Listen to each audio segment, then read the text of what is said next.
Welcome back to my another blog. I hope કે તમે બધા મજામાં હશો અને હું પણ મજામાં જ છું. તો આજે હું તમને એક ખાસ વાત જણાવું. તો ચાલો આપણા વિડીયોમાં જુઓ, તમે છેલ્લે સુધી જોજો. તો તમને બધાને ખબર જ છે કે આપણે બાઇકમાં એન્જિનનું બહુ બધું સામાન આવે છે અને એમાં મુખ્ય કામ આપણે હેડનું પણ આવે છે. આમાં બે વાલ આવે. આ વાલ થકી જ કોમ્પ્રેશન બને અને ગાડી સ્ટાર્ટ થાય. તો આપણે આ વાલને ગ્રાઇન્ડિંગ કરવાના છે. આજે આ હેડ બનાવવાનો છે, આઈ સ્માર્ટનો છે. તો વિડીયોને છેલ્લે સુધી જુઓ, હું તમને બનાવીને બતાવું. અને વિડીયો સારો લાગે તો આપણા પેજને ફોલો કરજો અને યુટ્યુબ પર જોતા હોય તો સબસ્ક્રાઈબ કરવાનું ના ભૂલતા. અને કે તો આપણે નવા ક્રિએટર છીએ તો સપોર્ટ કરજો યાર. અને જય માતાજી. સૌથી પહેલાં આપણે કાચ પેપર હોય કે પેટ્રોલ ડીઝલથી કે 100-200 હેડને ક્લીન કરી દેવાનું. તો આપણે આ હેડ ક્લીન કરી દીધું છે.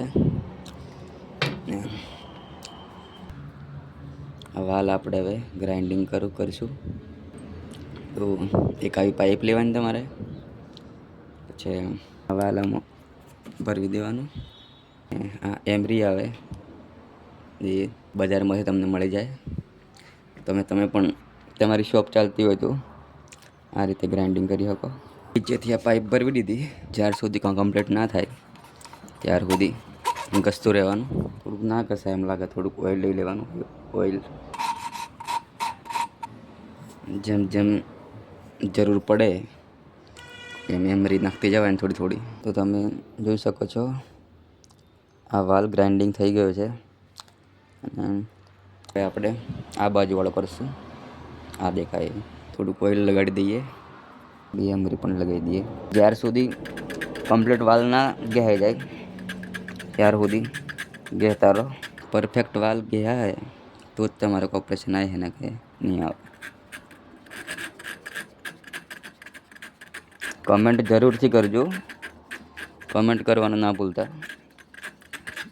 કારણ કે તમે કમેન્ટ કરશો તો જ મને વિડીયો બનાવવાનું પ્રોત્સાહન મળશે. અને એક કમેન્ટ જરૂરથી કરજો.